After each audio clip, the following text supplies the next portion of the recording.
Bueno, para los que vienen por primera vez a mi canal, yo soy José Luis Picholo Valls y estoy en la isla de Ibiza preparando un viaje hacia Buenos Aires, donde voy a presentar mi libro Incas, Conquistadores y Jaguares, historia originaria del fin del mundo.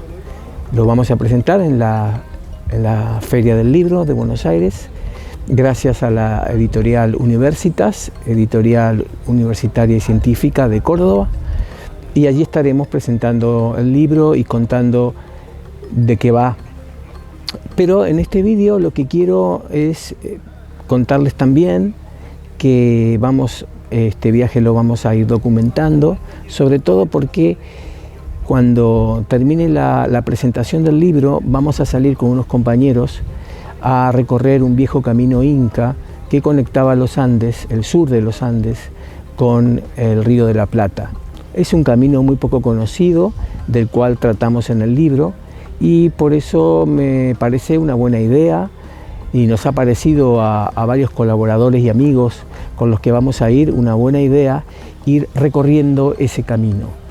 Por lo tanto, yo lo que quiero ahora es contarles un poco cómo va a ser ese viaje y a través de eso, pues ir conociendo también esta historia que es apasionante, al menos a todos nosotros es una historia que nos apasiona mucho.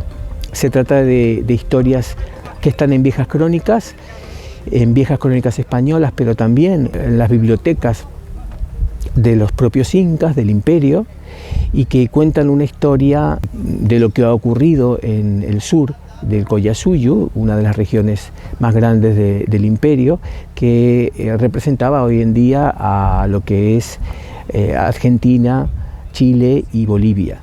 Yo he venido a grabar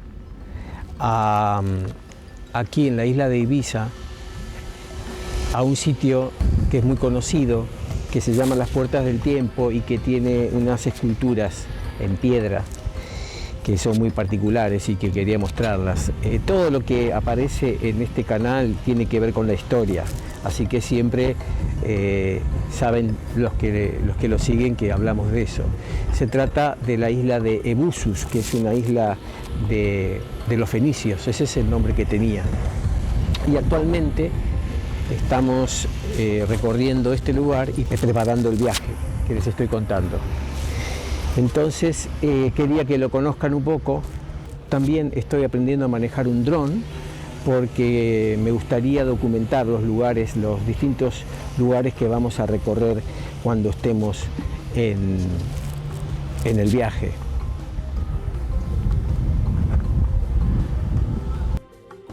Les voy a contar cómo vamos a hacer el viaje. El día 28 vamos a estar en Ungapopé. Es una ciudad antigua, guaraní, que quedaba en la boca del delta del río Paraná, a 30 kilómetros de Buenos Aires. Se llamaba Ungapopé, que quería decir, o que quiere decir en guaraní, la ciudad de las canoas. También otros la traducen como Camino de los Remeros. Y actualmente está en el rincón de Milberg, lo que es la desembocadura del río Paraná sobre el delta del Tigre. Es importante esta ciudad porque era la mayor concentración de guaraníes, la localidad más grande en la época. Y además, y coincidiendo con lo anterior, porque hasta allí llegaba el estuario. O sea, las islas del delta hace 500 años no llegaban hasta donde están hoy, sino mucho más atrás. Y en ese lugar, justo donde empezaba el estuario, es decir, en un punto estratégico que los españoles necesitaban controlar para entrar hacia el Potosí, en ese lugar, lamentablemente para ellos, había una gran concentración de guaraníes, llamados guaraníes de las Islas Ochandú. Así que esta ciudad de Ungapopé es muy importante. De ahí vamos a salir nosotros subiendo hacia los Andes. Ahora vamos a ver un mapa con las localidades que vamos a recorrer. Saliendo de Buenos Aires, Ungapopé, que está muy cerquita, a 30 kilómetros, el primer día de recorrido llegaremos al área del Carcarañá, más al norte está Cayastá, en el sur está Puerto Gaboto y Santa Fe. Luego tenemos el siguiente día lo que es Añatuya y Río Hondo. Luego vamos a explicar cada uno de esos lugares. El tercer día llegamos hasta Salta y nuestra base de operaciones, que es Cachi, donde vamos a estar algunos días en distintos lugares. En una ampliación podemos ver que estaremos en Cachi, ya en los Altos Valles, Calchaquíes, y ahí nos vamos a mover por un lado a la capital Chicoana, que es Potrero de Payogasta, y otro día iremos hasta la Apuacay, llegando hasta los 5.000 metros. Vamos a ir al Abra de la Cay.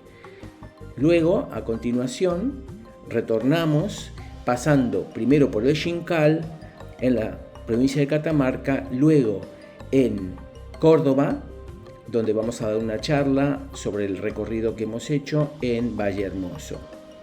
Y ahora vamos a ver en cada localidad qué hechos históricos vamos a recordar. Bueno, tengo que contar una pequeña historia. El primero que entra, el primer inca que entra en Argentina en plan de conquista, es decir, al frente de un gran ejército, es Túpac Yupanqui. Este inca entra en Jujuy en el año 1471. Venía de una campaña militar exitosa en lo que sería el lago Titicaca y Charcas. Ahí había triunfado en su expansión hacia el sur y consulta a sus generales. Era muy importante para los incas que sus seguidores más importantes lo apoyaran. Consulta, dice la crónica, a sus generales para bajar. Y estos le dicen que sí, porque habían triunfado en Bolivia, y entonces avanzan sobre lo que es el territorio argentino. ¿Qué ocurre? ¿Qué significa esto? Que bajan de los Andes a las tierras bajas. Entran por la puerta de Tarija, entran ya en Jujuy, y de allí, en lugar de seguir hacia lo que luego será el Camino de la Sierra, que también lo van a recorrer, pero lo que hacen es bajar hacia Santiago del Estero. La primera parada importante la tienen precisamente en Santiago del Estero, entre los ríos Cachimayu, como le llamaron ellos, el río Salado, y el Misquimayu, el río Dulce, y allí tienen una batalla contra la Federación de los Yuri. Ellos le llamaban Yuri, los hombres avestruz. Realmente esa nación se llamaba a sí mismo Tonocoté. Era una importante federación de las tierras bajas santiagueñas, y son derrotados por el ejército inca. Frente a este triunfo, deciden continuar. Ahí van a cruzar un territorio bastante desértico que une lo que vendría a ser hoy en día la laguna de Mar Chiquita con el río Paraná. Le llamaron el camino de los porongos, de los mate porongos, porque esta planta la necesitaban, el mate lo necesitaban para llevar agua, porque es una zona que no hay agua. La laguna de Mar Chiquita es salada, y hasta llegar al río Paraná pues no había agua. Entonces el nombre que quedó es Puruncuñán, que quiere decir camino de los porongos. Actualmente se puede recorrer este camino. Pues una vez llegados al territorio del Paraná, continuaron bordeando, según la crónica, el río hasta llegar a un río muy ancho. Dice concretamente Juan de Betanzos, en su crónica dice, al que le vieron tan ancho que no le cruzó, porque probablemente estaba ya muy alejado del territorio y no había nada que en ese lugar le interesara. Lo importante es que este inca Túpac Yupanqui era un inca explorador, y su gran hazaña fue expandir las fronteras del imperio, tanto en el norte como en el sur, en Chile, en Bolivia y también en Ecuador, hasta el norte de Ecuador, incluso sur de Colombia. Fue el que expandió las fronteras del imperio. En lo que nos toca a nosotros, y lo que dice la crónica, retornó sobre sus pasos, bordeando el río Salado. Hay que decir que el río Salado es el río más largo de Argentina y tiene sus nacientes en el Nevado de Acay, en la provincia de Salta. Precisamente por eso nosotros vamos a seguir ese camino. O sea, la intención que tenemos es ir documentando las estaciones de este camino. No todo el camino se llamaba Caracarañán. El nombre de Caracarañán fue conocido evidentemente por los propios incas y por los andinos que venían con él, pero también por los guaraníes. Ellos, en su pronunciación, que siempre acentúan la última sílaba, le llamaron Carcarañá, y actualmente se llama así, Carcarañá. Hay un río, pero no nos referimos al río Carcarañá solamente, sino a toda la zona. Por lo tanto, Carcarañal, como le llamaron los españoles, Carcarañá, como le llamaron los guaraníes, o Caracarañán, hace referencia al primer tramo del camino. Una vez que pasaban por Santiago del Estero, reingresaban en la frontera inca, y ahí ya estamos hablando del Capacñán, con sus distintos territorios o sus distintos tramos. Bueno, nosotros salimos, como decía, el día 28 estaremos en Ingapopé, y luego vamos a subir a una primera parada que vamos a hacer precisamente en la zona actual del Carcarañá, en la provincia de Santa Fe, sobre el río Paraná.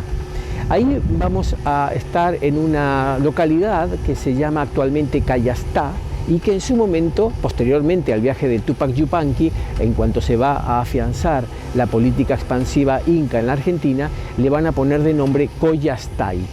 Coyastay significa en aymara collas trasladados, gente del Collasuyu que había sido trasladada. Los incas solían tener colonias en las zonas fuera del imperio como una forma de un puesto de observación, como una forma de pactar y de tener alianza con los pueblos de las tierras bajas. Esto es muy poco conocido en nuestra historia. Lo dio a conocer un célebre historiador santafesino, Zapata Goyán, junto con otros colaboradores. Zapata Goyán es el descubridor de Santa Fe de Cayastá, en la provincia de Santa Fe, la primera ciudad de Santa Fe, fundada por Juan de Garay en 1573. Precisamente Juan de Garay la funda ahí porque hay que saber que Juan de Garay venía de los Andes, aunque había pasado por Asunción y junto a su gente en Asunción, él tenía toda la formación militar y la formación estratégica en los Andes en contacto con los incas.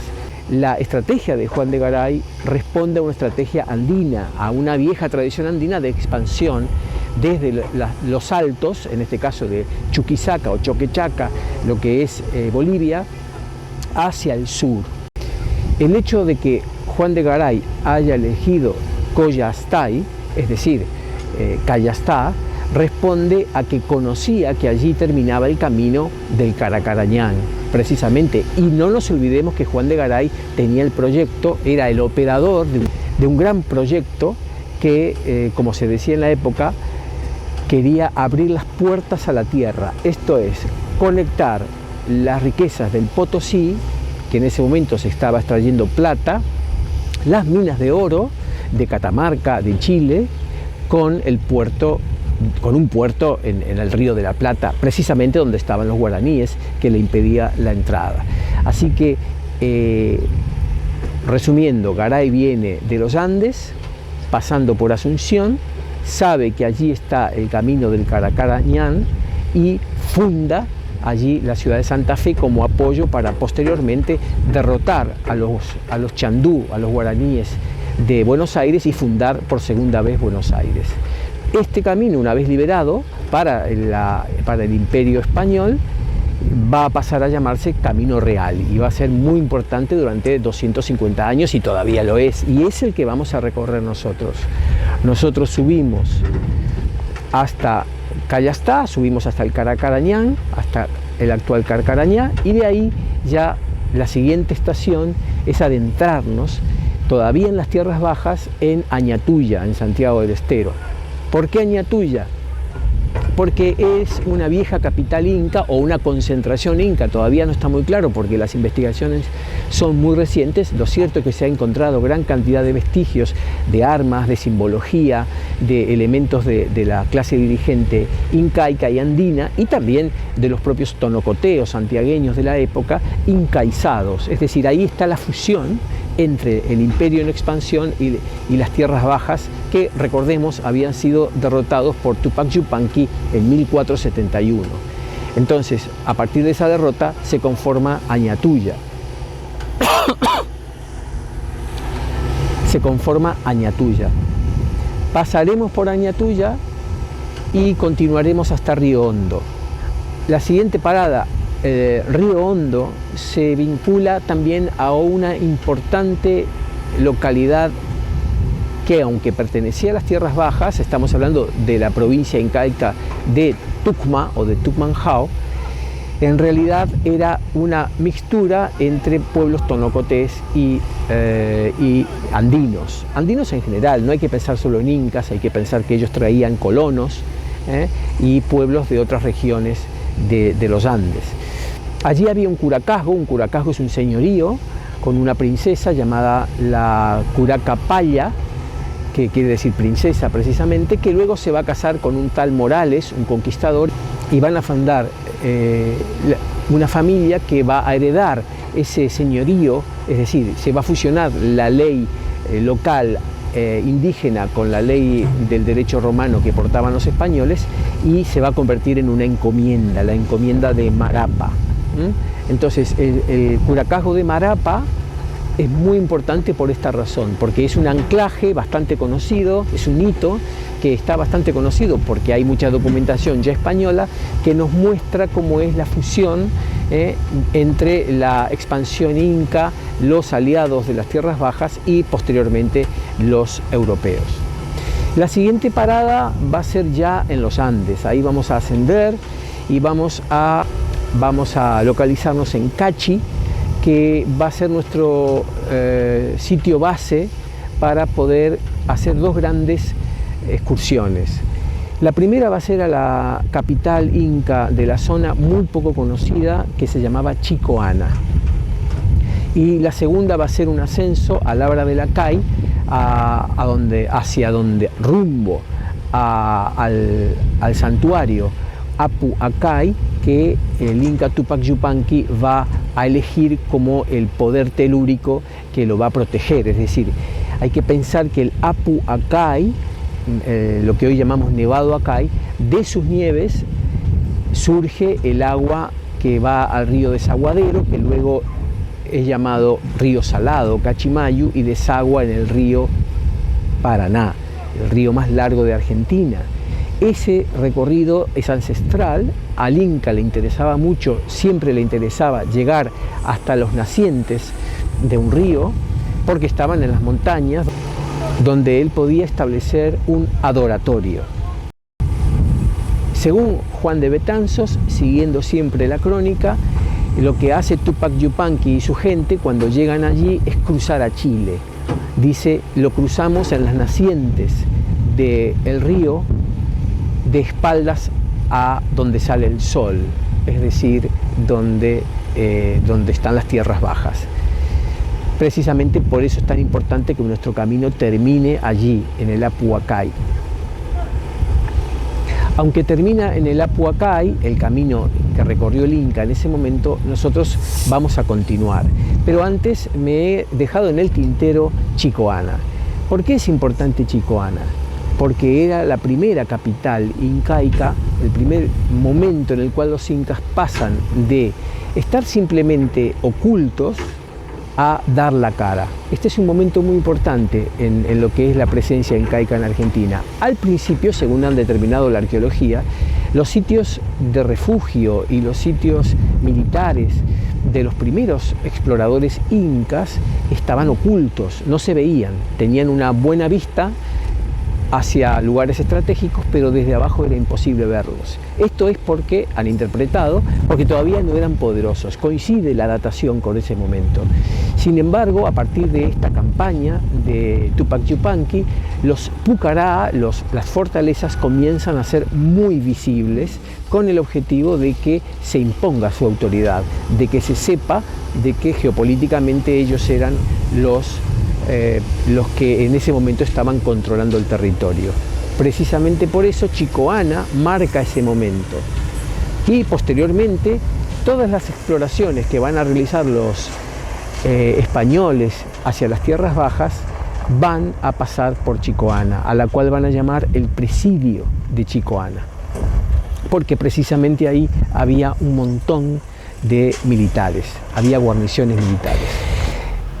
La importancia de Chicoana, que actualmente se llama Potrero Payogasta, es que es la capital inca que se va a fundar luego de esta campaña de Tupac Yupanqui. En cierta medida se puede decir que es la consecuencia y que marca un antes y un después, en el sentido en que esta ciudad, que tenía aproximadamente unos 10.000 habitantes, hay que pensar que no era una ciudad como las nuestras, sino que es una zona que está habitada tanto por sociedades locales como los diaguitas, como por los funcionarios inca. Esta localidad es importante porque va a marcar un antes y un después entre lo que es el territorio.